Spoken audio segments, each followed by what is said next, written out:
Joining us via Skype is the Secretary General, Ijaw Youth Council Worldwide, Alfred Kemapado. Alfred, good morning. It's good to have you join us right now. I know you are on ground. We have been talking about this Ogoni cleanup for so many years right now, flagged off since 2016. Talk to us basically, how far has that project gone? We can describe that cleanup as a media cleanup. On ground here, nothing reasonably is happening, and it's such a shame. Why this is important to us is that Ogoni land is not the only land that is polluted in the Niger Delta. The whole of the Niger Delta is polluted. So we have thought.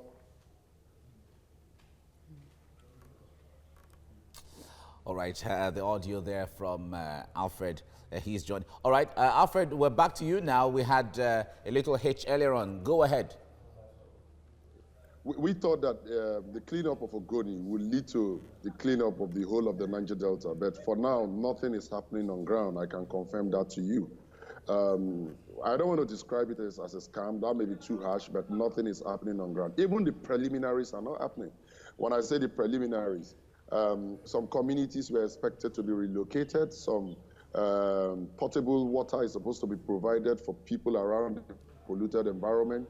And you know, when a land like Ogoni, just like every part of the Niger Delta, is that polluted, there are other attendant consequences such as diseases that are plaguing the people surrounding the environment. All of that is unattended to. But instead, what we see is like a fake, like a makeup way of saying a cleanup is going on. Probably when foreigners come to the environment, they take them to sites far away from the sites that are polluted and take soils from there to prove to them that the environment is being cleaned. But on the ground, with respect to the environment, that's your position. Mr. Kemapado, what about the issue that has been raised about basic amenities not fully on ground before this project, which you even claim you don't even see any sign of before this program started? Specifically, high prep, lawmakers have gone to inspect certain sites. They say, yes, the work is going on in some areas, but not seen to be going on in other areas. So how do you view this whole argument, looking at the work done by high prep? Now, let me just tell you something. In your introduction, you talked about the cleanup being flagged up about 3 years ago, but practically it's more than 4 years ago. So let us ask this sincere question. What cleanup has been going on that specifically work is trying to go on and trying not to go on after 4 years just in Ogoni land? What is the landmass of Ogoni land? You see, I think members of the House of Reps were either misled into environments that were not really affected. Joining us now via Skype is Secretary General, Ijaw Youth Council, Alfred Kemapado. Thank you very much for joining us at this time. What do you think is wrong with this Ogoni cleanup exercise that is causing so much controversy at this time?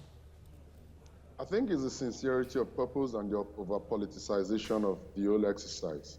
That is the problem, because like I told you earlier, nothing really is going on the ground.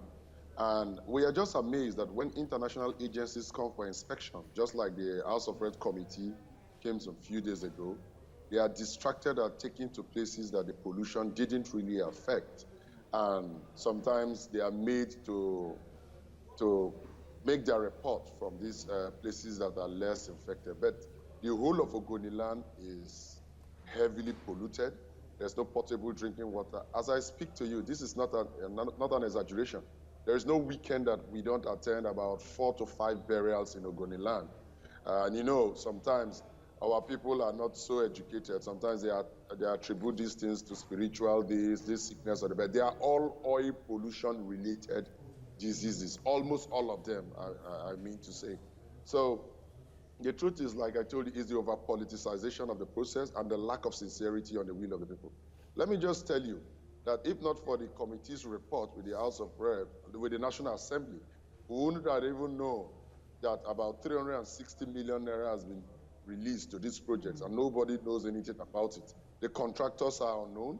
Even the locals who are supposed to benefit from the contracting are not carried along. Instead, they are taken as ad hoc workers and paid stipends. And of course, you know, because of the poverty that reigns in this environment, that Ironically, though, that this environment that needs to be reached.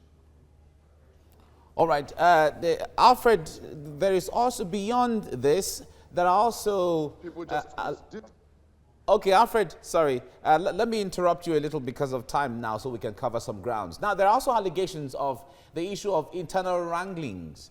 Now, people, you know, having a dispute with land. I own this area, you own that area. Also, there's also the issue of women complaining about inclusion in the cleanup process. And all of this are said to be delaying the process, the cleanup process.